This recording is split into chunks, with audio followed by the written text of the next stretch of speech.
¿Estamos, David? ¿Transmitiendo ya? ¿Ah?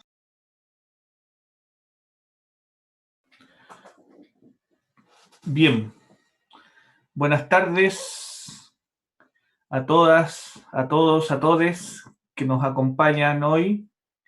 Eh, Algunos, me imagino, ya en su tercera jornada, algunas en su tercera jornada, otros o tres quizás recién ingresando al primer encuentro de este ciclo de talleres de filosofía con jóvenes que iniciamos ya hace 2 lunes atrás. La Facultad de Filosofía y Humanidades, a través de su coordinación de vinculación con el medio, ha tomado este desafío de generar espacios de encuentro y de participación de nuestras profesoras, profesores de la facultad con jóvenes, principalmente de enseñanza media. Hacia allí está dirigido este foro, este conversatorio, pero no es excluyente, ¿no? Solo para ellas y ellos. Así que nada, desde mi rol de coordinador de vinculación con el medio de la Facultad de Filosofía y Humanidades y a nombre del decano de la facultad, darle a todas y a todos y a todas la bienvenida, que sea una excelente jornada como han sido las dos anteriores.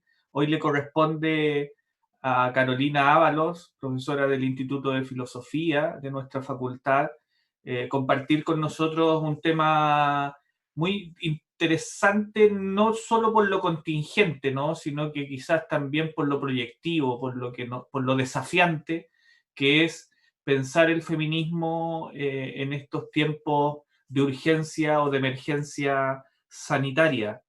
Eh, Pensarlo desde la filosofía, no cabe duda que es un gran tema que nos convoca hoy. Así que tendremos a Carolina y nuevamente a Yerko, que nos acompaña, esta vez con el rol de moderador.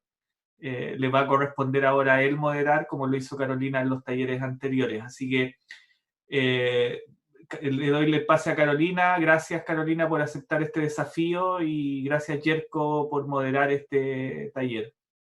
Suerte y éxito. Muchas gracias, Marcelo. Buenas tardes a todas y a todos. Agradezco la invitación y sobre todo agradezco el interés de ustedes, de los estudiantes. Para mí es un gusto comunicarme con ustedes, volver a una sala virtual. Yo hice mucho tiempo clases en secundaria y la verdad es que es se constituye en una pasión más que en un deber en muchos sentidos. Así que estoy muy contenta y entusiasmada de presentarles quizás algunas, más que respuestas, algunas preguntas, eh, ciertas, ciertas inquietudes, eh, ciertas reflexiones que podamos ir compartiendo. Voy a compartir la pantalla.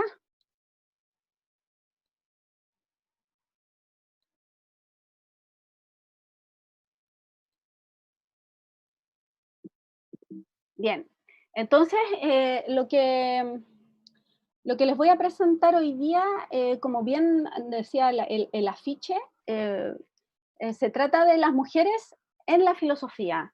Em, Todavía no, hoy día no vamos, quizás yo no voy a presentar directamente la relación o el vínculo entre filosofía y feminismo, pero ustedes mismas lo van a ir viendo poco a poco, ¿cierto? Van a ir induciendo ciertos elementos, pero por ahora me interesa que pensemos en conjunto eh, el rol o el lugar de las mujeres en la filosofía. Yo como bajada puse una pequeña, un parafraseo de la frase que citó mi colega Yerko Manzano en las dos sesiones anteriores, ¿cierto?, de Hegel, pero la volví feminista. Entonces puse, o sea, no la volví yo feminista, esto es un epígrafe de un texto de Celia Amorós, que es una filósofa española, feminista. Em, Su texto se llama Hacia una crítica de la razón patriarcal. Y el epígrafe es ese: el búho de Minerva levanta el vuelo en el crepúsculo color violeta. Bueno, habíamos hablado y habíamos pensado con Yerko en el retraso, ¿cierto?, de las preguntas de la filosofía en la modernidad. ¿Se acuerdan? Que es que las preguntas de la filosofía, las grandes preguntas universales de la filosofía que se plantea Hegel o Kant, por ejemplo: ¿qué debo hacer? ¿Qué quiere al respecto del deseo, de la libertad, etcétera? O las preguntas por el ser, etcétera, llegan un poco atrasadas, ¿cierto?, respecto a los acontecimientos de la realidad. Y parece ser que en este epígrafe que yo les propongo aquí y que rescaté del texto de Celia Amorós, es que las preguntas del feminismo también eh, vuelven a retrasar a la filosofía, ¿cierto? Vuelven a dejar a la filosofía pensando desde un retraso a propósito de todo lo que acontece. O sea, nosotros estamos pensando y vamos a pensar, eh, por ejemplo, Marcelo lo decía, ¿cierto? Lo contingente, pero con una especie de retraso. Bien, me gustaría, en primer lugar, em, si les parece, iniciar esta conversación a partir del sentido común. Los griegos le llamaban la doxa. Eh, el sentido común de hoy quizás puede ser identificado con Wikipedia, es decir, cuando uno está discutiendo, ¿cierto?, en la mesa con alguien de algún concepto o de algún nombre, de alguna fecha importante, va a Wikipedia, ¿cierto?, en el celular, en el computador, y pregunta. Eh, Ese es un sentido común que está virtualizado, ¿cierto? Pero en las discusiones filosóficas en general se parte de un sentido común que nos permite comenzar a dialogar y a pensar en conjunto. Entonces mi pregunta, y me gustaría muchísimo que ustedes, no sé, recoger tres respuestas, posibles respuestas de ustedes mismos ahora, antes de comenzar, eh, si es posible, ¿por qué no se enseña el pensamiento de filósofas en el colegio o en la universidad? Eso es una pregunta que intenta, digamos, ¿cierto?, que viene desde el sentido común. Entonces me gustaría ver si ustedes se animan a dar alguna opinión para iniciar esta discusión. No veo yo las manitos ni nada. No sé si están por ahí, pero a ver Yo, si... yo estoy atento a... Ok. Antes de empezar cualquier cosa, quizás sería interesante em, escucharlo. Felipe Vega. Hola, Hola, Felipe. buenas. ¿Se me escucha? Más fuerte y dime de dónde eres y de qué colegio y de qué lugar. Soy de Puerto Aysén, del Colegio Santa Teresa de los Andes, y estoy cursando el cuarto medio. Ok. Felipe, te escuchamos. Con respecto a la pregunta, Sí, sí, sí, es bien lógica, sí. y creo que se podría responder de una forma igual lógica, por así decirlo. La filosofía, en el fondo, yo tengo entendido que se enseña para dar más libertad a las personas, pero para poder enseñarlo se tiene que partir de una base importante, que se viene, como se conoce, de Grecia, en el fondo. De ahí Ujú. nace todo esto.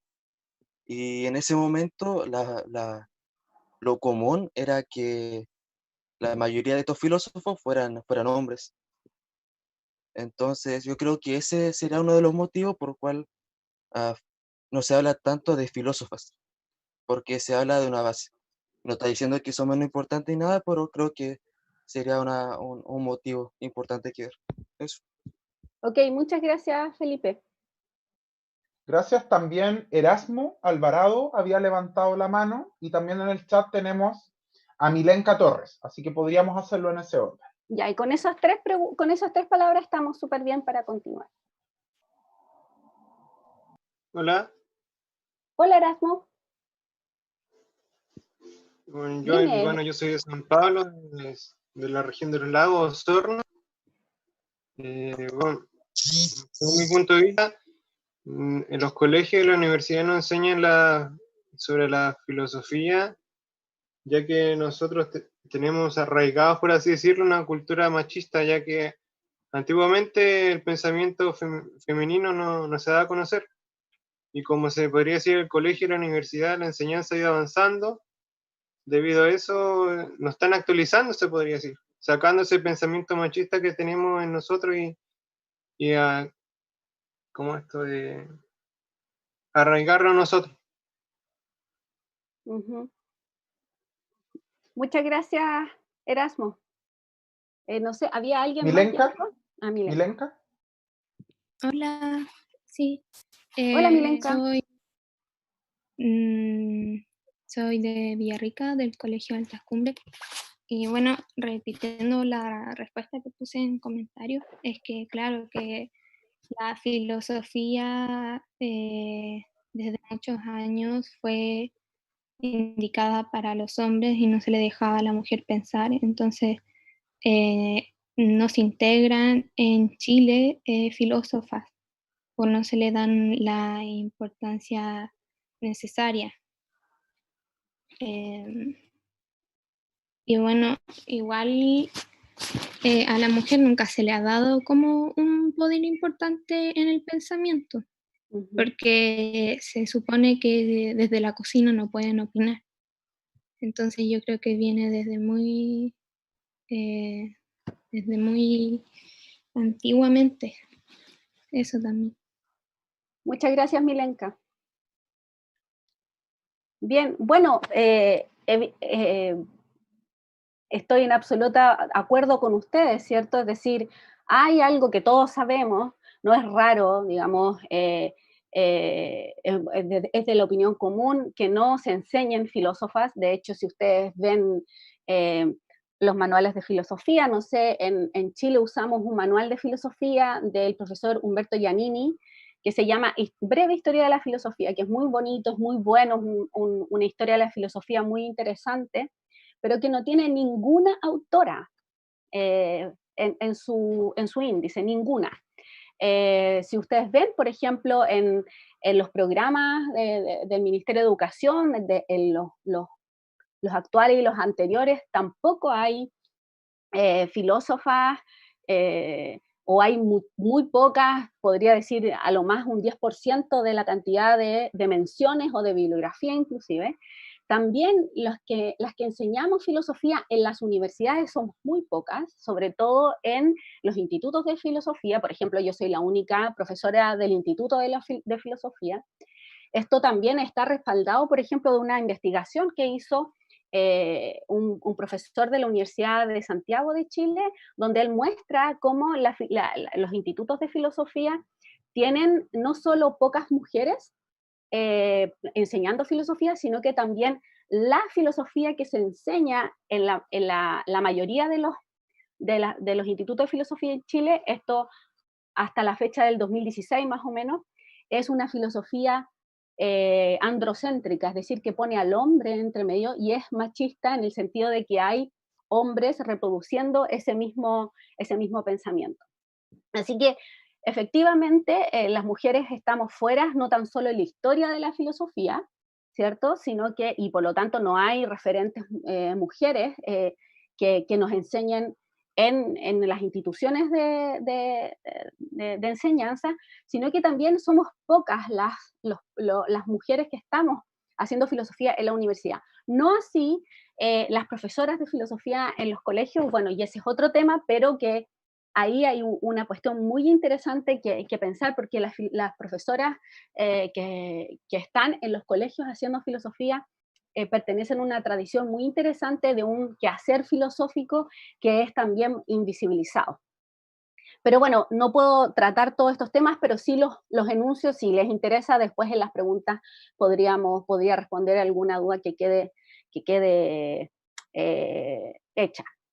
Bien, entonces, ¿por qué hablar de las mujeres en la filosofía? Yo me puse tres posibles líneas de respuesta para esta pregunta, que me gustaría compartir con ustedes y que luego voy a eh, tratar de demostrar estas tres líneas a través de dos ejemplos de la historia de la filosofía muy clásicos, y conservando, eso sí, el desarrollo del feminismo, o más bien de una filosofía feminista, para el próximo taller, donde ahí vamos a hablar de la génesis de la filosofía feminista o del pensamiento feminista, etcétera, en la próxima sesión. Pero esta es un poco pensar la relación entre las mujeres y la filosofía, o la falta de relación entre las mujeres y la filosofía. La primera posible respuesta que yo pienso, ¿cierto? Tiene que ver, o sea, ¿por qué tenemos que hablar de las mujeres en la filosofía? ¿Por qué yo quiero hablarles a ustedes de las mujeres en la filosofía? Porque fundamentalmente la disciplina filosófica ha estado hecha por hombres. O sea, y es muy problemático, o sea, lo sabemos, ustedes ya me lo han dicho, las tres personas que hablamos, lo sabemos. Sin embargo, esta filosofía, como en la primera persona que habló, se supone que la filosofía tiene que ver con la posibilidad de autoconciencia, por ejemplo, o de emanciparse del desarrollo, por ejemplo, de la libertad, etc. ¿Por qué tendría que tener un sentido para las mujeres que aprendemos filosofía, aprender filosofía hecha por hombres? ¿Sí? ¿Y cuáles son en el fondo, las consecuencias de que la filosofía esté hecha por hombres? Esas consecuencias las vamos a reservar para la próxima clase, pero vamos a ir respondiendo poco a poco. Entonces, digo la disciplina filosófica, ¿por qué? Porque hay toda una tradición que ha ido formando un ámbito disciplinar de la filosofía, y que hace que, por ejemplo, se vuelva, ¿cierto?, institucional. Hay una historia de la filosofía que las universidades enseñan, ¿cierto?, y que van reproduciendo ciertas filosofías en función, digamos, de emancipar, o de ilustrar, o de formar pensamiento crítico, etc. Todos estos son como objetivos de la enseñanza de la filosofía. Y el problema, entonces, como yo les decía, que esto ha sido hecho desde un pensamiento androcéntrico, es decir, donde el hombre está puesto en el centro. El problema, y aquí voy en el segundo punto, es que esta tradición filosófica implica no solo que esté hecha por hombres, sino que también, como alguien dijo en las primeras respuestas, implica la exclusión de las mujeres, ¿sí? Es decir, y esto ya lo voy a demostrar con mis ejemplos, pero vamos a hablar de filosofía, ¿cierto? Excluyendo a las mujeres, pero también excluyendo a, por ejemplo, los esclavos, o los negros, por ejemplo, o a los latinoamericanos también, o al pensamiento latinoamericano, y también vamos a excluir a la clase, a los pobres. Hay en un libro de el filósofo alemán Manuel Kant, que se llama El conflicto de las facultades. Ese libro, que es un libro no tan épico como La crítica de la razón pura, o la fundamentación de la metafísica de las costumbres, etc. Es un texto más bien pequeño, un poco más marginal. Allí Kant piensa la importancia de la facultad de filosofía en la universidad. Bueno, para hacerlo, digamos, corto, él dice que lo que se debe enseñar en nombre de la filosofía, a quién se debe enseñar la filosofía. ¿Para qué se debe enseñar filosofía? Eso tiene que ser decisión de los filósofos. Y ahí la exclusión no tan solo es de raza, de género y de clase, sino que también de área, digamos, de desarrollo. Los filósofos y no los profesores que enseñan la filosofía. Es decir, por ejemplo, aquí sería, si lo trasladamos a una época, digamos, contemporánea, los que tendrían que decidir lo que se enseña en los colegios, por ejemplo, o en la universidad en nombre de filosofía, etcétera, serían los filósofos que están en la universidad y no hacen clases, sino que hacen solo investigación, por ejemplo, ¿ya? Entonces, lo que quiero decir con esto que la tradición filosófica es una tradición que se ha armado en función de la exclusión de las mujeres. Y solo me voy a detener en las mujeres, aunque ya saben que también tiene que ver con una cuestión de clase y de raza. De hecho, hay un filósofo francés contemporáneo, bueno, se murió el 2004, que se llama Jacques Derrida, que él habla del derecho a la filosofía. Él se pregunta, ¿quién tiene derecho a la filosofía? ¿Quién ha tenido derecho a la filosofía durante toda la historia? Pues bien, él va aún más allá, no tan solo la filosofía ha tenido un género, es decir, el género masculino, no tan solo el objeto de estudio de la filosofía han sido los problemas masculinos, androcéntricos, sino que también la filosofía ha excluido, por ejemplo, a los niños y a las niñas. Es decir, hay una edad, se sabe histórica, o sea, se sabe que la filosofía se enseña en los colegios, por ejemplo, de los 2 últimos años, no solo acá en Chile, sino que en gran parte de Latinoamérica, de Europa, y donde se enseña filosofía. Los 2 últimos años e incluso el último año de la secundaria. Entonces, la pregunta es, bueno, ¿por qué se enseña solo la filosofía a los más grandes, a los adolescentes?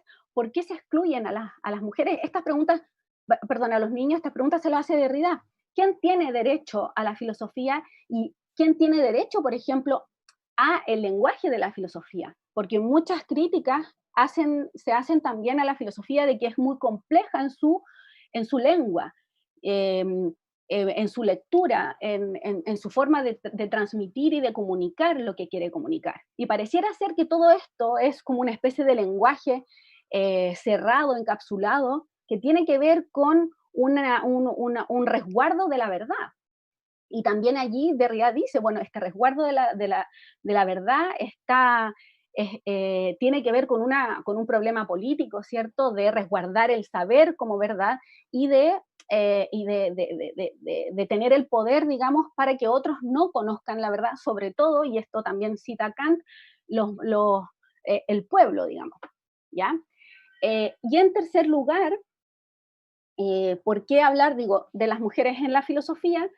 Porque yo creo, y en esto se va, al menos pretendo que sea el objetivo y que logremos poco a poco, no totalmente, pero sí iniciar, porque es una forma de construir el género de la filosofía, para que ésta se constituya en un saber propiamente democrático. Es decir, si nosotros vamos y buscamos en la filosofía, puede ser en la historia de la filosofía, como también puede ser en las preguntas filosóficas, o también puede ser en las demandas, por ejemplo, de los movimientos sociales que interpelan a la filosofía, en cualquier ámbito de la filosofía, si vamos a buscar allí el lugar de las mujeres o la búsqueda de una igualdad, por ejemplo, de pensamiento, si vamos a buscar allí la libertad, si vamos a buscar allí la emancipación, si vamos a buscar allí el pensamiento crítico, bueno, que eso sea que nos permita garantizar que la filosofía sea democrática. Y en ese sentido, hasta en lo que refiere a la tradición filosófica, a la forma en cómo se ha estructurado y desarrollado el pensamiento filosófico en cuanto disciplina, no ha sido democrática en la medida en que ha excluido como ya les decía, a mujeres, a niños y niñas, a personas por su raza, a la clase más pobre, etc. Por lo tanto, yo creo que habría que entonces deconstruir de alguna manera la filosofía para que realmente se vuelva democrática. Entonces, tengo dos metáforas que le llamé dos metáforas ginecológicas. Yo no se las llamé, son unas metáforas que trabaja Celia Amorós, que yo les decía que es una filósofa española, que muestran, digamos, o que fundamentan lo que yo acabo de decirles, cómo la filosofía ha excluido a las mujeres, pero no solo del lugar, es decir, de un lugar de discusión, sino que también ha excluido a las mujeres desde un lugar epistemológico que se llama, es decir, desde cómo conocemos la realidad. La epistemología es como una forma, alude a la forma de conocer la realidad, un pensamiento que nos acerca a la realidad. Bueno, ese pensamiento ha sido androcéntrico, es decir, poniendo al hombre en el centro, y la filosofía ha sido una forma de conocer la realidad, pero la forma de los hombres, de los filósofos, y no de las filósofas. Entonces, de manera un poco, de manera irónica, ¿cierto? Celia Amorós habla de las dos grandes metáforas ginecológicas de la filosofía. En primer lugar está Sócrates, Sócrates el iniciático. Celia Amorós habla de esta idea, ¿cierto?, que es un poco de las sociedades etnológicas, un poco de rituales, ¿cierto?, donde los hombres pasan a ser varones, ¿cierto?, tienen una especie de ritual iniciático donde dejan su vida natural ligada al mundo femenino y pasan a ser varones, digamos, hombres y dueños de una verdadera vida, ¿sí?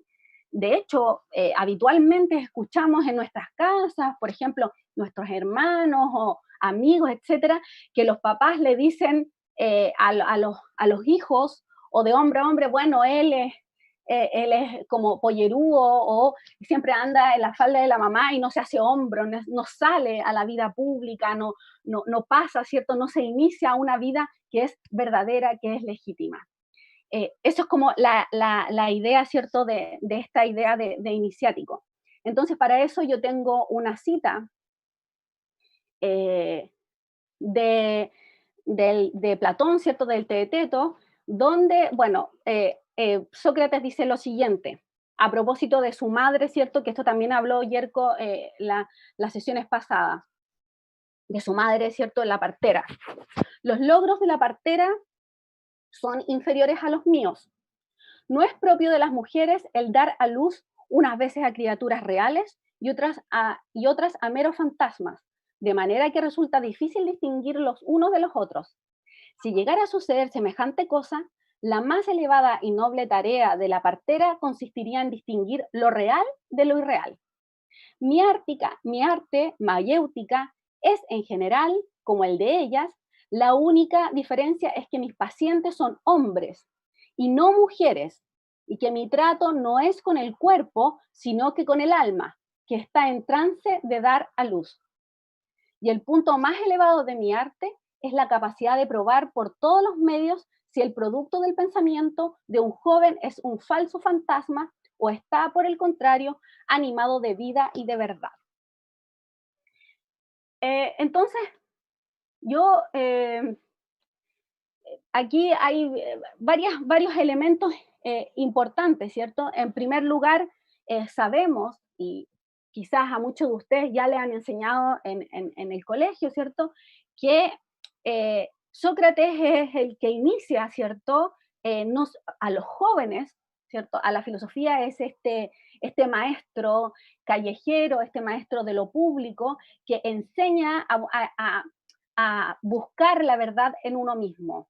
Por eso la idea del partero, ¿cierto?, de el que hace parir la verdad, no es que la dice, sino que hace que los jóvenes piensen, ¿cierto?, que vayan buscando, se vayan conociendo a sí mismos para dar respuestas a sus preguntas.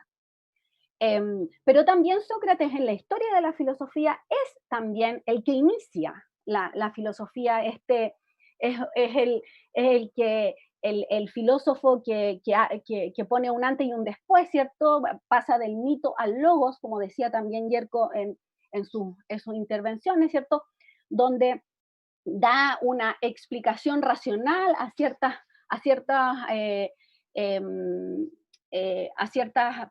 problemas de la vida pública, incluso también a ciertos elementos que el mito no ha podido responder suficientemente. Entonces, es interesante ver aquí la importancia de la madre en Sócrates y la importancia de la profesión, por así decirlo, o la dedicación de su madre como partera. Sin embargo, en esta cita, en vez de terminar valorizando el arte de su madre, en el sentido de que es su madre y además que solo las mujeres pueden parir, desvaloriza aquello que las mujeres pueden hacer y concediéndole en el fondo la posibilidad de conocer la verdad, de dialogar inclusive, es decir, hacer un diálogo para hacer parir la verdad, le excluye, digamos, a las mujeres de la posibilidad de, en el fondo, dialogar, de conocer la verdad, ¿sí? Entonces, así como del hombre a la mujer el verbo se hace carne, al pasar de la mujer al varón, o de la madre al hijo, lo que era en el orden de la carne se transpone al orden del logos. Voy a explicar esto. Es decir, en vez que, o sea, la cita que aquí estoy compartiendo nos está mostrando que una vez que Sócrates o los hombres se desprenden, ¿cierto?, de la naturaleza de la madre, eso coincide con llegar a una vida, digamos, una verdadera vida que tiene que ver con el orden del logos. El logos, como ustedes bien lo saben, es una palabra griega que tiene muchísimas acepciones. Dentro de ellas está razón, pensamiento, palabra, etc. Por lo tanto, este dar a luz de las mujeres que damos a luz seres humanos, para los hombres, el símil, la analogía para los hombres va a ser el logos, la verdad.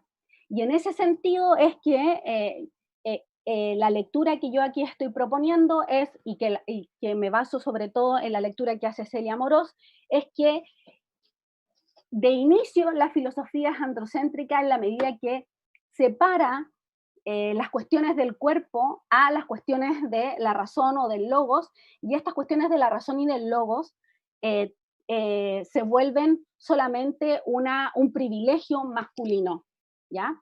Entonces aquí la pregunta que se hace Celia Amorós, y yo la dejo para que ustedes también la piensen, es si acaso el feminismo, y esto lo vamos a ir respondiendo en la otra clase, pero voy anunciando ciertas cosas, es si acaso el feminismo tiene o más bien, la filosofía feminista o el pensamiento feminista tiene por tarea recuperar o apropiarse también de ese logos. O, por otra parte, también podría decir, bueno, diferenciémonos de ese logos porque no es nuestro. Históricamente ha sido una cuestión de hombres y por lo tanto no es de nosotras las mujeres. Esas son preguntas generales.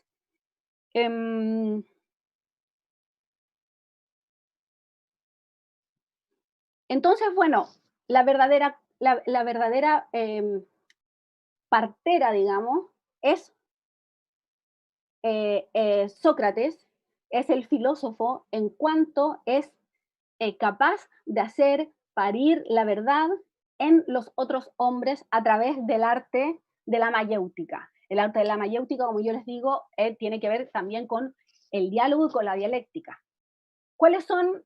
Solo con esto termino esta idea, y para resumir, aquí se está poniendo en en cuestión, y más bien se está excluyendo a las mujeres, es decir, al sexo femenino, por tener un sexo femenino, de técnicas, entre comillas, la técnica en general, ¿cierto?, de prácticas filosóficas que nosotros hoy día las ejercemos, pero en su nivel iniciático estaban excluidas, prácticas filosóficas como el diálogo, la dialéctica, la verdad, etc.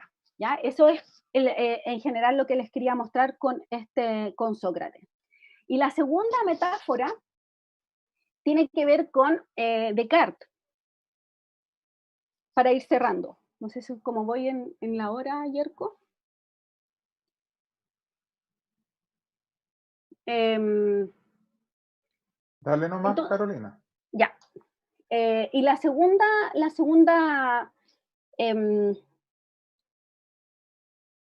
metáfora le he llamado Descartes la comadrona del mundo. Y esto también lo trabaja de manera irónica, ¿cierto? Celia Amorós, en su libro Filosofía, Feminismo y Filosofía. Y entonces ella refiere a Descartes como aquel filósofo que se adjudica, ¿cierto?, o el hacer nacer un mundo nuevo para todos, ¿cierto? Bueno, como ustedes deben saber, y si no, lo vamos discutiendo, ¿cierto? Descartes es un filósofo fundamental en la historia de la filosofía porque desde su pensamiento, digamos, desde su trabajo, es que emerge la idea de sujeto y objeto, ¿cierto? Aparece el sujeto en la filosofía, una subjetividad que es capaz de pensarse a sí misma, una subjetividad que se da cuenta que tiene una interioridad y que desde esa interioridad puede conocer la realidad externa y puede diferenciar lo que es externo de él a lo que es propio de sí mismo. ¿Esto por qué? Porque Descartes, ¿cierto? Estaba pasando, o sea, en la época de Descartes, recién, o sea, se estaban derrumbando todas las grandes verdades, ¿cierto? Entonces era necesario para Descartes encontrar, ¿cierto?, ciertas certezas. Y una de las certezas entonces fue el famoso pienso y luego existo, es decir, soy un ser que piensa, una res cogitans, que piensa, que se piensa a sí mismo, se conoce a sí mismo y en ese momento se da cuenta que existe, ¿cierto? En el momento en que se da cuenta que existe, entonces también se da cuenta que no es, que es distinto a lo que está afuera, que son los objetos. Esto en resumen, ¿cierto? Porque no hay mucho tiempo. Y entonces, la propuesta de Descartes en un texto que se llama El mundo o el Tratado de la Luz, es que él, a través de su pensamiento, va a hacer parir un mundo nuevo. Efectivamente, de alguna otra manera, él hizo parir un mundo nuevo en la medida en que muestra que existe un sujeto que está pensando y que este sujeto que piensa tiene un bon sens, se dice en francés, un buen sentido, es decir, una capacidad de razonar, un sentido, sí, la razón que es igual para todos los hombres, ¿ya? De aquí la cita, el buen sentido es lo mejor repartido que está entre todo el mundo, ya que cada cual piensa que posee lo suficiente de él, incluso los más descontentos respecto de cualquier cosa, no suelen querer más del que ya tienen, en lo cual no es verosímil que todos se engañen, sino que más bien esto demuestra que la facultad de juzgar y de distinguir lo verdadero de lo falso, que es propiamente lo que llamamos buen sentido o razón, es naturalmente igual en todos los hombres. Esto lo dijo en el discurso del método en 1637. Y antes, cuando dijo voy a hacer parir voy a parir un nuevo mundo, lo dijo anteriormente en el texto El mundo del Tratado de la Luz, entre 1629 y 1633. Con esto, entonces, se abre, ¿cierto?, la idea, y esto lo vamos a retomar muy fuertemente en la próxima.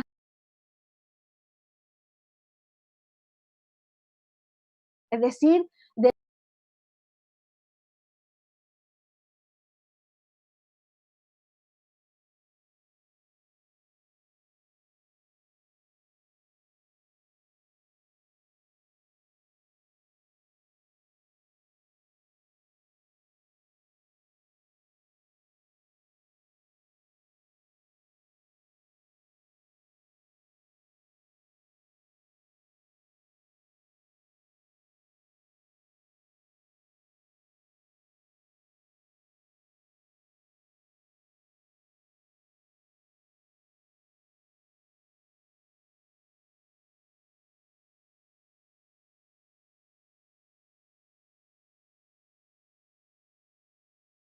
los hombres y no a las mujeres. Por lo tanto, al igual que con el ejemplo de Sócrates, ¿cierto? Tanto Sócrates como Descartes han considerado que este mundo, o más bien estas categorías filosóficas que son facultades de los seres humanos, que tienen que ver con la razón, con el buen sentido, con la capacidad de tener conciencia de uno mismo, que es aquello que nos permite reflexionar, que nos permite, por ejemplo, tener un autoconocimiento, que nos permite tener pensamiento crítico incluso más adelante. Todos estos elementos que son facultades humanas son facultades masculinas, androcéntricas. Ese es el problema, no solo el lugar que se le ha sido asignado, sino que también cómo ha sido considerada la filosofía y para quién ha sido considerada la filosofía. Y por último, entonces, para terminar, yo quiero dejar una pregunta para que discutamos, además, si tienen otras preguntas también, por supuesto, si la filosofía desde su origen fue pensada por los hombres y para los hombres, ¿qué sentido tiene seguir estudiándola? ¿Sí? ¿Qué sentido, si acaso ven el sentido? Por supuesto, yo soy profesora de filosofía, por supuesto que veo sentido de seguir estudiando y enseñando filosofía, pero me gustaría un poco escucharlos a ustedes pensar, digamos, y que todos discutamos y nos cuestionemos más aún. Eso por ahora. Fantástico. Voy a dejar de compartir pantalla. Ahí. Fantástico, muchísimas gracias Carolina, muy interesante tu presentación, así que vamos a comenzar de inmediato. En el chat tenemos dos preguntas, ¿te parece si las leemos? Y luego también muchachos, muchachas se pueden animar, abrir el micrófono, la cámara y comentar, ¿ah? No es necesario que sea solo en el chat, pero bueno. Grace Aburto pregunta, ¿hay algún filósofo que incluya a la mujer en sus teorías?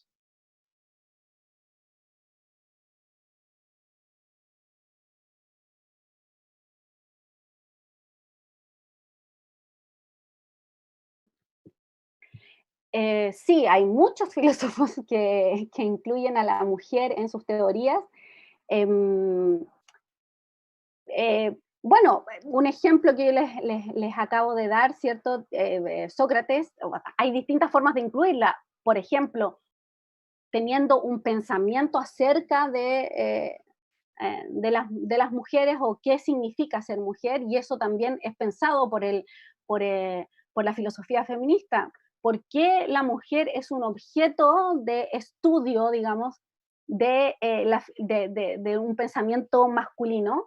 ¿Y por qué decir la verdad de la mujer desde un pensamiento masculino? Eso es interesante verlo también, porque al revés no estamos pensando las mujeres en qué significa ser hombre.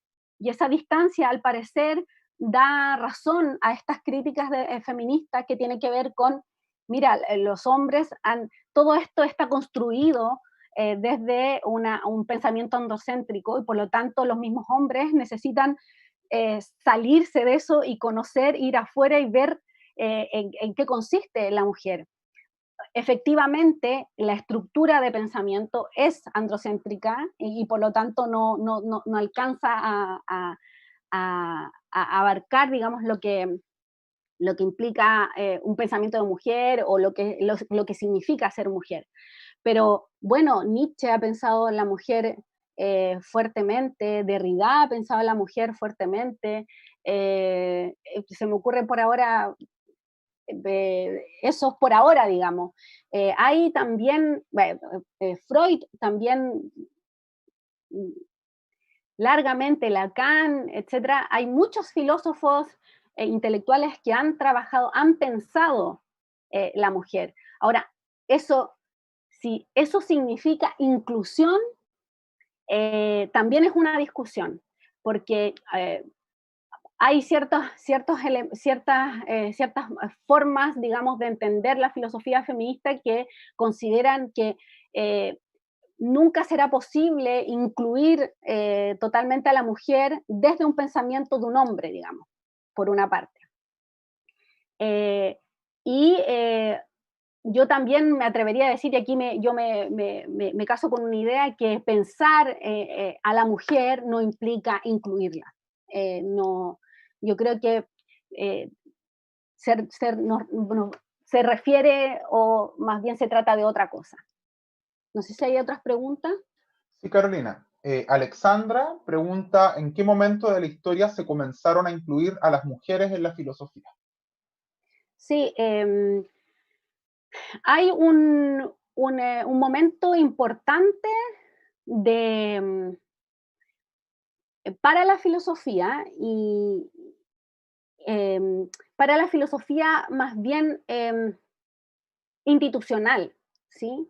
Donde empieza a consolidarse el feminismo filosófico, ¿sí? No así el feminismo en general, por favor, sino que el feminismo filosófico.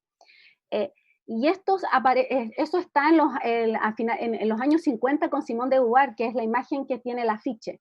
Es ella la primera que trabaja un texto propiamente filosófico, donde hace una crítica, eso también lo vamos a ver la otra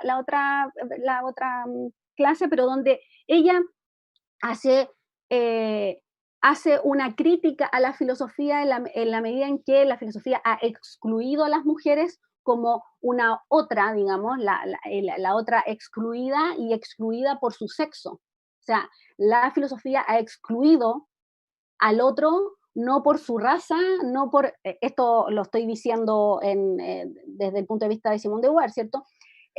Sino que por su sexo fundamentalmente, es decir, por su cuerpo, por todo lo que se representa la mujer, y por todo lo que no ha sido representado en la historia de la filosofía, que tiene que ver con la razón, el logos, etcétera.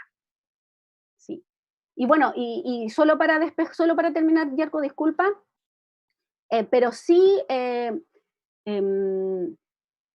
el siglo XVIII aparecen mujeres, que eso también lo vamos a ver en la otra clase, que donde aparece es el pensamiento feminista propiamente tal, como una especie de unión entre las reivindicaciones feministas, digamos, a propósito de la Declaración de los Derechos de los derechos de los ciudadanos, digamos, como las mujeres van en el fondo queriendo reivindicar los derechos, ¿cierto? Queriendo ser en el fondo reconocidas como una sujeta de derecho, y esto quiere decir ser reconocidas como una ciudadana, por ejemplo, ser reconocidas como parte de la República, etc. Por eso ha sido tan importante o fue tan importante el derecho a votar. Pero eso no quiero hacer un spoiler, porque la idea es que lo vamos a ver con mayor organización la próxima clase o en el próximo taller. Bien, Milenka Torres deja un comentario, lo voy a leer, y dice, con respecto a tu pregunta, ¿no? Dejarlo significaría conformarse, y desde la filosofía, en su teoría, no busca eso, sino cuestionarse. También el no dejarlo es un acto de rebeldía, donde las mujeres nos mostramos y revelamos que también podemos tener un pensamiento, que somos capaces de construir teorías al igual que un hombre puede hacerlo. Claro, o sea, así. Perdón. Y tenemos dos preguntas más. No sé si quieres comentar el Voy a comentario comentar primero. lo de Milenka, y que me parece súper interesante, porque a mí me gusta, como a veces para un poco ordenar mi cabeza, entender a la filosofía como desde dos grandes lugares, digamos. Un lado, y los dos igualmente importantes, pero siempre uno ha jerarquizado otro. Por eso es importante ver esta jerarquía. Por una parte está esta filosofía que es la canónica, la historia de la filosofía, y en esto me refiero a los nombres, los filósofos, las grandes obras, las escuelas, las perspectivas, etc. Eso es filosofía y uno puede enseñarla, hacer, por ejemplo, un análisis hermenéutico, repetirla, entenderla, etc. Y por otra parte está una otra vertiente de la filosofía que es más socrática, que tiene que ver con una oralidad, no solo con la oralidad, sino que lo que pasa en la oralidad, que uno discute, conversa, dialoga, intercambia pensamientos, como un poco lo que estamos haciendo hoy día. Hablar de filosofía también es filosofía, en la medida en que uno va creando espacios de pensamiento, ¿sí? Creando nuevos espacios o nuevos espacios de pensamiento. Y en este sentido, entonces, creo que a lo que dice Milenka tiene que ver con esta tradición oral, que el mismo, por ejemplo, el filósofo chileno que yo citaba hace un momento, que para mí es muy importante en Chile, bueno, no solo para mí, sino que para todos, Humberto Giannini, donde él dice que la filosofía chilena es aquella filosofía que tiene una tradición oral, es la tradición de la conversación, del diálogo. Incluso ahí yo vuelvo a lo que decía anteriormente, es la tradición de las profesoras de filosofía que están en los colegios haciendo filosofía con sus estudiantes, en la oralidad. Y yo creo que por ahí también el feminismo hace mucho de una manera autodidacta, como en general aprendemos las mujeres. Muchas gracias, Carolina. Tenemos varias preguntas, así que, bueno, voy a empezar por darle la palabra. Todavía no me acuerdo del nombre de nuestro colega que se pone ¿Benjamín? J.R. Mig. Creo que era Joaquín, Jorge. ¿Joaquín o Benjamín? Joaquín. Joaquín. Pero bueno. ¿Se escucha? Sí, espérame un poquito, que después le vamos a dar la palabra a Carlos Aro. Tenemos después una pregunta en YouTube, pero también, Carolina, nos piden si puedes reiterar la pregunta que hiciste al final de la presentación, digamos antes de todo lo otro. Sí, entonces mi pregunta es, si la filosofía desde su origen fue pensada por los hombres y para los hombres, ¿qué sentido tiene seguir estudiándola? Perfecto, muchísimas gracias. Entonces vamos con J.R. Mig. No, perdón, todavía no puedo hacer el cambio de nombre, pero la chuntaran, es Joaquín, así que... Joaquín.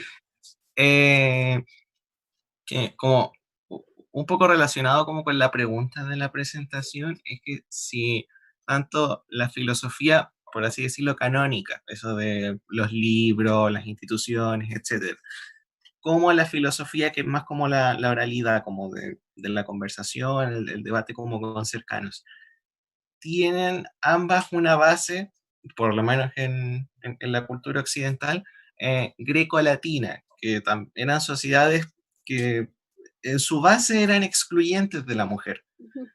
Y entendiendo esta idea de que un hombre no podría hacer como una filosofía para las mujeres, o no sería realmente incluyente, sino que lo ideal sería que las mujeres hicieran su filosofía para las mujeres, por así decirlo. Sería como realmente incluyente. ¿Cómo podrían hacerlo estas mujeres si, o las mujeres mejor dicho, si su base como entre comillas cultural, tanto en como esta filosofía más oral como esta filosofía más canónica, es en su base excluyente? Uh-huh. porque en su base tiene como estos tintes como machistas, estos tintes de Ujú. pensar la existencia, lo mismo, pensar al hombre, que muchos autores antiguos lo ponen como el hombre, y como desde ahí, entonces, ¿cómo lo podrían hacer? ¿O cómo podría hacerse? Sí, es una pregunta grande eh, que voy a tratar de responder de la mejor manera posible. Em, em, hay, hay una forma, o sea, hay una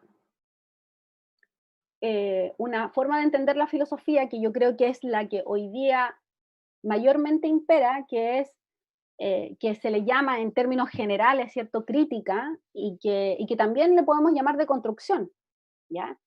Y la crítica, tanto la crítica como la de construcción implican ciertos, implican a la tradición, implican a lo que tú decías, Joaquín, em, al patriarcado finalmente, implican la filosofía, digamos, hecha por hombres, implican el androcentrismo, este orden androcéntrico, la implican, y se hacen cargo de ella. Y entonces, ¿cómo nos hacemos cargo de ellas? Entendiendo que esa filosofía androcéntrica es una filosofía que ha tenido el poder de la verdad, y que ese poder de la verdad hay que disputarlo. ¿Y cómo se hace eso, digamos? Y no solo, digo, no solo esto tiene que ver con las mujeres, sino que también eh, tiene que ver, la filosofía feminista también entiende que no solo se excluyen a las mujeres, sino que también hay exclusión de raza y de clase. Entonces, ¿cómo disputar ese poder del saber? Es a través de, por ejemplo, visibilización de ciertas concepciones patriarcales, lo que he dicho, bueno, por ejemplo, a propósito de Sócrates y de Descartes, mostrar que Descartes no tan solo pensaba eso, que ha sido importante, sino que también cuáles son los alcances de eso, de su res cogitans o del pienso luego existo, o etcétera. ¿Cuáles son los alcances? Eso es una forma de deconstruir, es decir, le quitamos un poquitito de poder a Descartes y le decimos, bueno, Descartes hizo lo suyo, lo reconocemos, por supuesto, con él emerge el periodo de una modernidad, ¿cierto? Una forma de entender la realidad de manera distinta, con una conciencia de esa comprensión de la realidad, pero pongámosle límite a Descartes y decimos, bueno, pero esto no implicaba a las mujeres, esto no implicaba a las clases pobres, esto no implicaba a Latinoamérica. O sea, la filosofía en general es europea o eurocentrista, pero eso no quiere decir que no sea parte de nosotros. Es decir, y la segunda forma entonces de revertir esta situación es que, por lo tanto, debiésemos apropiarnos de las filosofías, y eso, por ejemplo, hay un filósofo francés que se llama, contemporáneo, está vivo, se llama Jacques Rancière, que él lo que ha hecho es un estudio de los archivos de los obreros del siglo XIX, cómo los obreros del siglo XIX se apropian de los filósofos, por ejemplo, de Rousseau, por ejemplo, de Platón, etc. Se apropian y hacen sus propias lecturas de los filósofos para encontrar las respuestas a sus preguntas, no a las preguntas, digamos, de los mismos filósofos, sino que a las propias preguntas. Entonces yo utilizo al filósofo como una herramienta para responder mis preguntas y no para encontrar en él la verdad de sus preguntas. ¿Sí? Esto es una especie de apropiación. Y lo mismo se entiende, por ejemplo, para la recepción de la filosofía europea en Latinoamérica. ¿Cómo desde Latinoamérica nosotros recibimos y qué hacemos con la filosofía europea? Eso también es interesante considerarlo. Perdón, me excedí. Gracias, Carolina. Carlos Aro tiene la palabra, pero mientras prendo su micrófono voy a pasar un aviso rapidito. Y es lo mismo de todas las semanas, muchachos, muchachas. En el chat está la encuesta, que les agradeceríamos muchísimo si la contestan, y que además nos va a permitir tener sus datos para luego emitir la certificación. Así que, Carlos, le doy la palabra. Buenas noches, profesora. Buenas noches, profesor. Buenas noches, compañeros. Buenas noches, Carlos. Como, como primera pregunta, usted, profesora, dijo que la filosofía estaba escrito en un lenguaje complejo para poder así ocultar la verdad a grupos que estaban en la periferia, por decirlo así, o que se les intentaba poder discriminar. Sin embargo, también nombró a Derrida, que es de la corriente posmoderna, y los posmodernos son iguales de complejos o aún más complejos de leer. Entonces, ¿nos Sí. suena un poco contradictorio? Y esa como primera pregunta. Y como segunda pregunta, parto con el comentario de que yo sí escuché y tengo bases de filósofas como Hannah Arendt. Bueno, Hannah Arendt, ahora estoy leyendo La condición humana de Hannah Arendt. Y en ella sí habla de hombres, de animals laborums, y sí incluye a la mujer en eso, o sea, es como obvio. Entonces, ¿no es ya inclusiva la filosofía en su lenguaje? eh, ¿El pensamiento no aplica a ambos sexos? mm, Eso. ya, gracias. A ver, la primera parte, efectivamente, pues esa es la contradicción de la filosofía.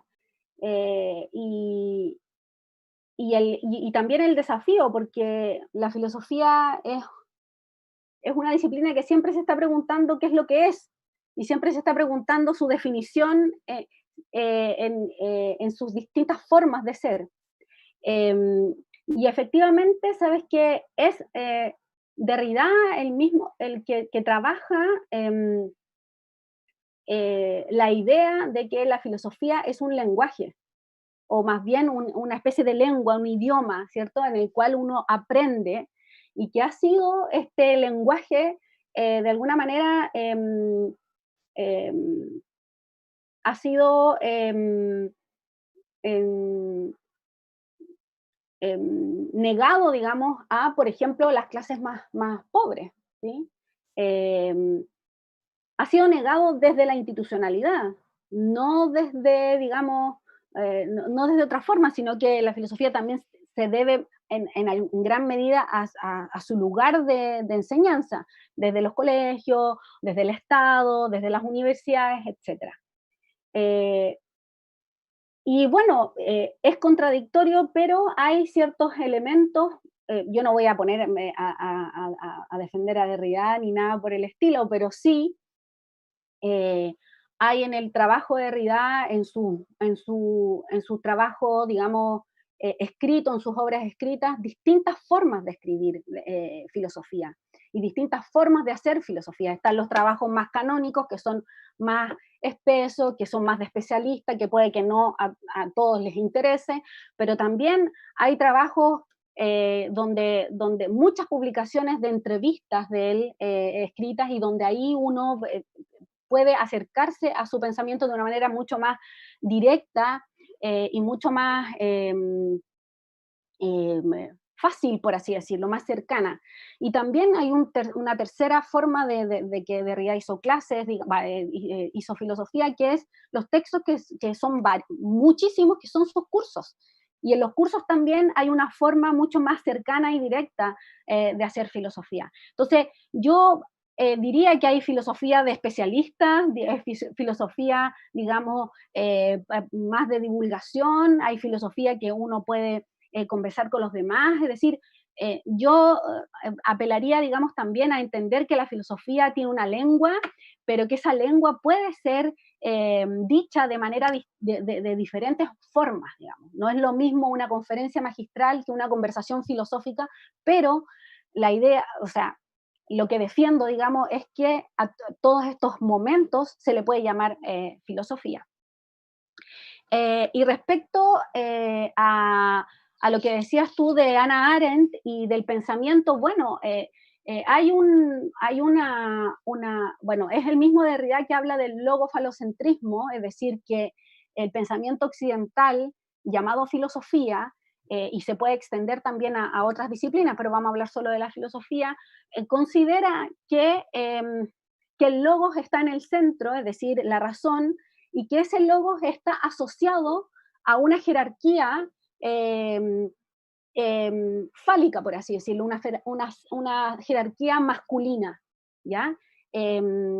Si bien Derrida no es feminista, nunca lo fue, digamos, sí piensa la filosofía con este rasgo feminista que luego lo considera y lo trabaja desde un punto de vista feminista y desde un punto de vista del pensamiento de género, Judith Butler, donde ella dice, bueno, no solo la filosofía no es que, no habría que deconstruir la filosofía para, digamos, armar una filosofía de mujeres, eso es Judith Butler, sino que habría que pensar una filosofía para que el género quede deconstruido y para que ese género se defina en la medida en que se vaya, que se vaya formando a partir de una performance, de una performática, de una forma de ser ese cuerpo.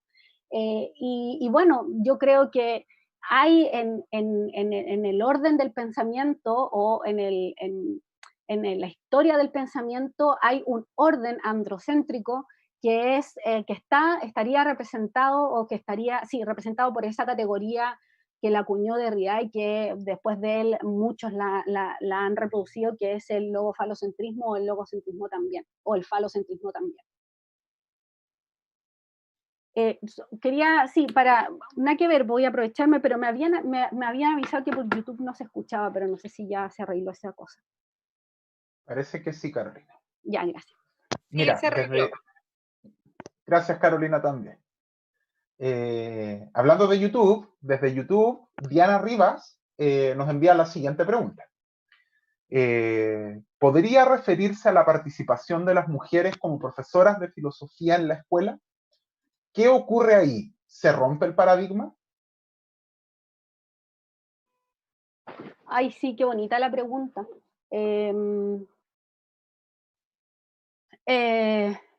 Yo creo que hay una rotura o hay una interrupción más bien del paradigma. En primer lugar, porque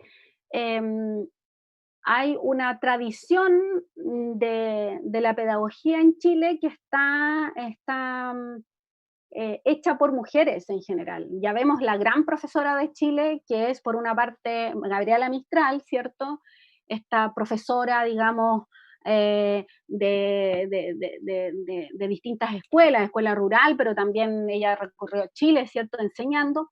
Y también está una tradición de pedagogía, digamos, y de preocupación por la educación de Amanda Labarca, que tenía que ver más con la universidad.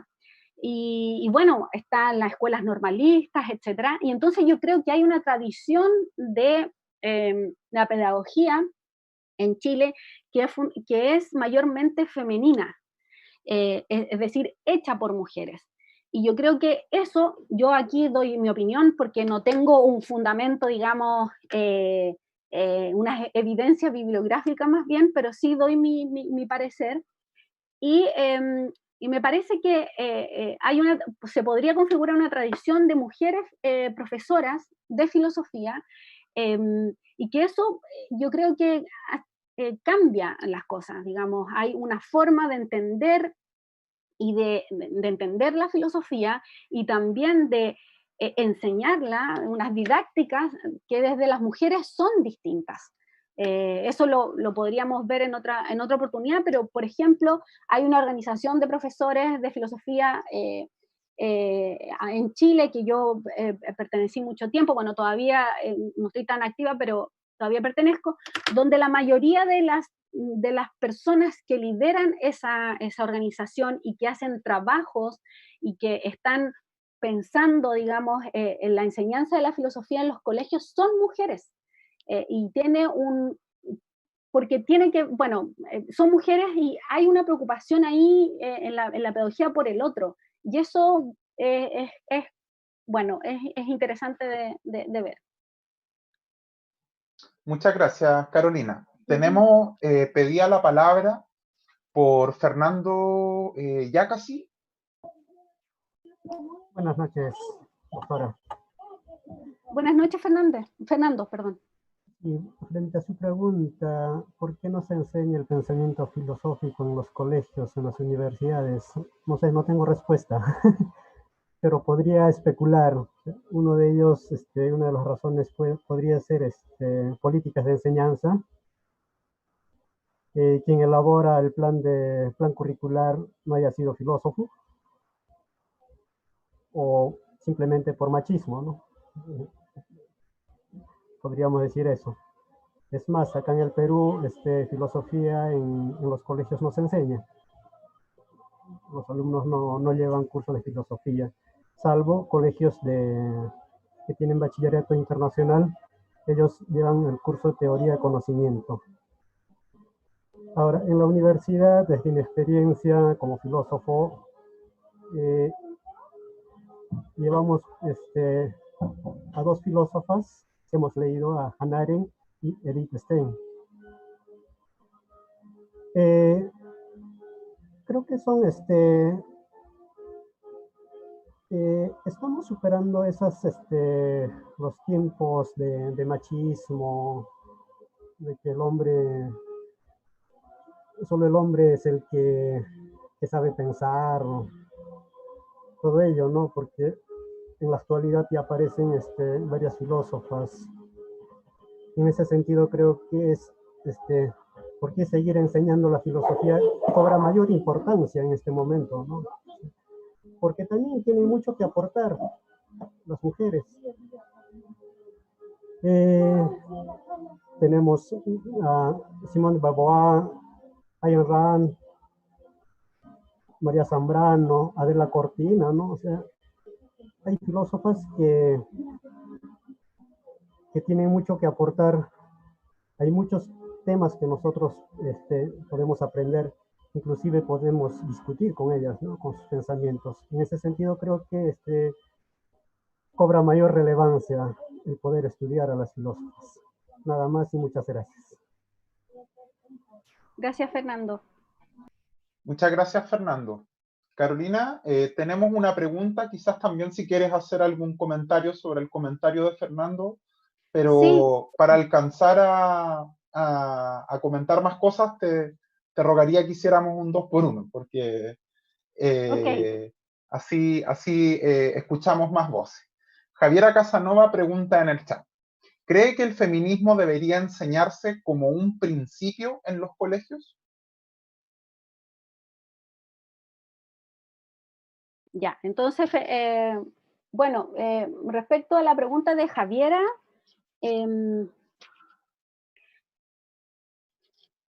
yo creo que más que el feminismo, yo creo que debe haber una educación no sexista. Y eso tiene un principio feminista, en el sentido de que implica la no exclusión de las mujeres, digamos, en cuanto, la no exclusión de las mujeres y también de las disidencias dentro de, por ejemplo, el currículum, dentro de las prácticas dentro de la sala, dentro de los ejemplos, etc. O sea, yo creo que más que enseñarse el feminismo como un principio, yo creo que debiese considerarse una educación no sexista, que tiene que ver más bien con un enfoque de la educación que no sea excluyente. Y en ese sentido hay un trabajo muy grande por hacer, porque el currículum, por ejemplo, está atravesado de sexismos. Y eso habría que, yo creo que eso es importante y muy necesario de trabajar. Sí. Y bueno, y respecto a Fernando, evidentemente yo también creo que estamos en un momento donde el pensamiento feminista ha sido relevado no solo por, o sea, no solo, y no solamente por el trabajo de las teóricas y teóricos que están detrás, sino que sobre todo por los movimientos feministas. Y por eso también mi cita del búho de Minerva, ¿cierto? Pero que llega en el crepúsculo, pero de color violeta, es decir, son los movimientos feministas, los movimientos sociales que levantan o hacen emerger ciertas urgencias de la sociedad y que de alguna manera el pensamiento feminista en tanto teoría pretende ordenarlo, sistematizarlo, enseñarlo, y también tiene su trabajo, digamos, de activismo de insertarlo en la institucionalidad, por ejemplo, en las institucionalidades educativas o culturales, etc. Y evidentemente, o sea, yo hubiese esperado, o sea, todos hubiésemos querido que más estudiantes como Carlos, por ejemplo, Aro, que dijo que a él también le habían enseñado filósofas, bueno, hubiésemos querido que varios dijeran lo mismo o que estuviéramos más de acuerdo en que hay más mujeres que nos enseñan, digamos, que se enseñan en los colegios o en la universidad, pero realmente todavía eso está al debe. Pero también porque no solo al debe, sino que porque también requiere de un trabajo de investigación para rescatar a las mujeres que han hecho el trabajo también, porque no han sido visibilizadas ni divulgadas tampoco, ni publicadas. Entonces, es un trabajo muy lento que poco a poco también ha ido tomando cuerpo. O sea, no es tan solo que, no tiene que ver aquí con la voluntad de la profesora o el profesor decir voy a trabajar puras mujeres, sino que también tiene que ver con un trabajo de investigación, no solo de la profesora y el profesor, sino que de todos aquellos que estamos trabajando en esto, de ir identificando ciertos elementos o ciertos nombres o pensamientos feministas o de mujeres que han sido invisibilizados a lo largo de toda la historia. Entonces, también eso hay que tomarlo en cuenta. Eso.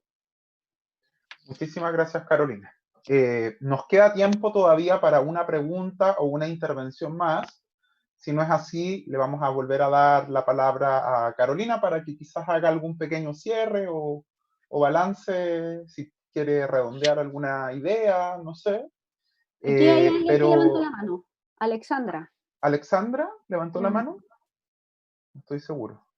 Sí, Alexandra levantó la mano. Bien, mientras Alexandra prende el micrófono, vuelvo a pasar el aviso. Está la encuesta en el chat, complétenla por favor. Alexandra, la palabra es suya. Ya, hola, y o sea, la duda o más que nada el comentario que tengo vendría siendo que, ya, por ejemplo, si la mujer fue, por así decirlo, ignorada por lo largo de la historia por mucho tiempo, ¿cómo logró la mujer llegar a sentirse que ella también tenía el derecho, que ella también podía llegar a pensar igual que el hombre filósofo? Y cómo el hombre filósofo se vio ante eso, ante, por ejemplo, como ya se dijo, los intentos, por así decirlo, de ella misma incluirse, o cómo logró llegar a eso, de, por ejemplo, no sé, publicar un libro y cómo se reaccionó ante eso, o la reacción que tuvo en general la gente a una mujer que quisiera pensar en la época antigua, por así decirlo, ante las manifestaciones y todo ese tipo de cosas. Eso. Sí, bueno, es una gran pregunta, Alexandra. Hay a propósito de la Revolución Francesa, se levanta, ¿cierto?, la idea de la ciudadanía a partir de la Declaración de los Derechos de los Ciudadanos. Y bueno, y desde ahí aparecen mujeres, digamos, no sé, en Inglaterra, la Mary Wollstonecraft, en Francia, la Olympique de Gouges, donde ellas publican, ¿cierto?, las reivindicaciones de las mujeres frente a los derechos. Es decir, los hombres esta revolución es solo de los hombres. Bueno, las consecuencias de estas publicaciones fueron la muerte, que han sido, digamos, la muerte. Ahora, cuando no han sido la muerte, han sido en general, hay una parte, digamos, del feminismo, que es el feminismo ilustrado, que está más ligado a la filosofía, ¿cierto? Que no es para nada el único feminismo, para nada, sino que yo lo vinculo con una filosofía más canónica, en que las filósofas también pueden hacer filosofía porque son burguesas, es decir, porque tienen las condiciones de hacer filosofía.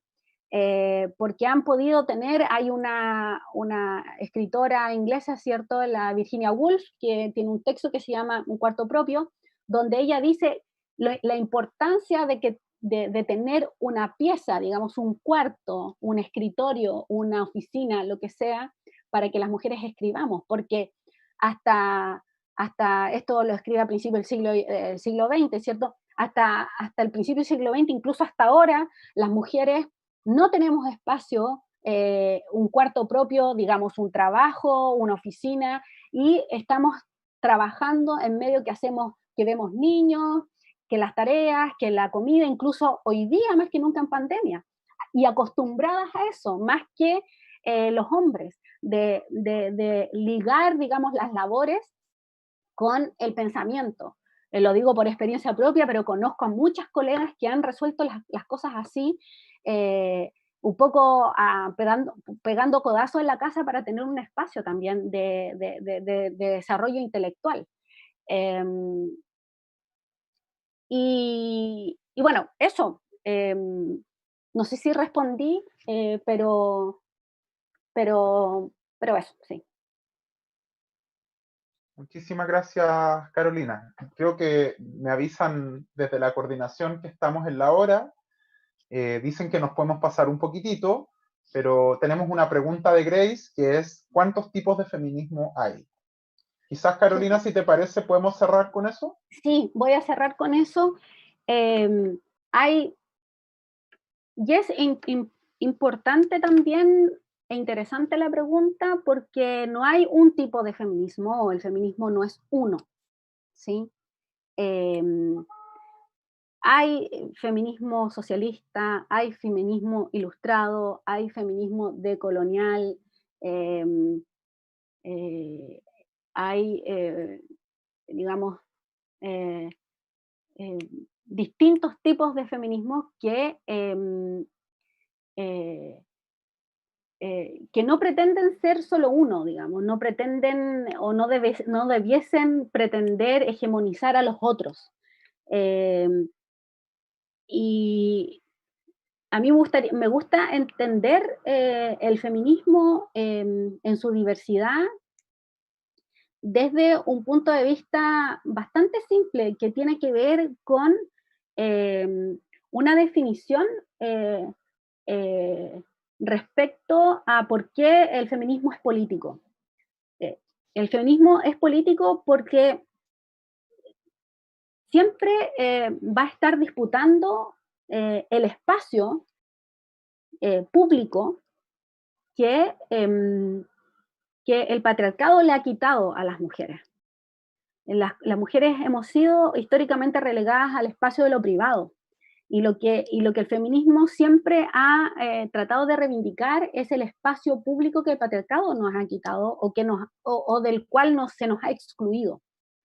Y en ese sentido creo que desde esa, digamos, desde esa nomenclatura, creo que los feminismos se constituyen a partir del espacio donde las mujeres nos sentimos excluidas.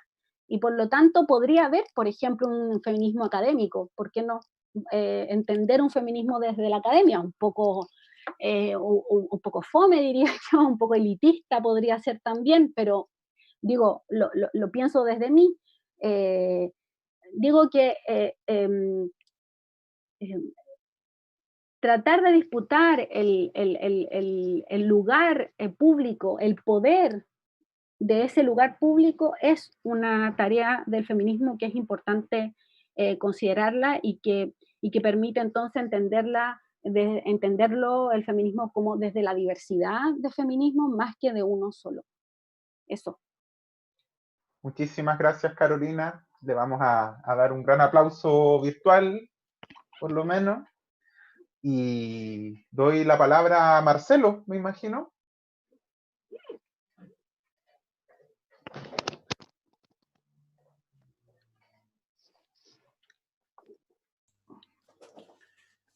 Gracias. Me sumo a los aplausos, en este caso virtuales.